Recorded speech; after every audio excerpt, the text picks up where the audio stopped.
So once the plate was removed, we were happy that the patient was stable. We had given 2 units, 2 more units was on standby, and we decided that it was enough adrenaline for one day, and we closed that wound up, and then he went to the high dependency unit and got discharged in a couple of days' time.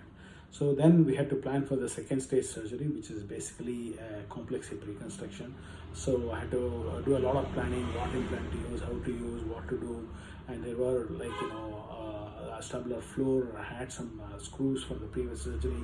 What should be done with that? Where I should get the bone graft, and what kind of stem I should use, how much I should lengthen the leg without causing a second sciatic nerve palsy, which could be detrimental.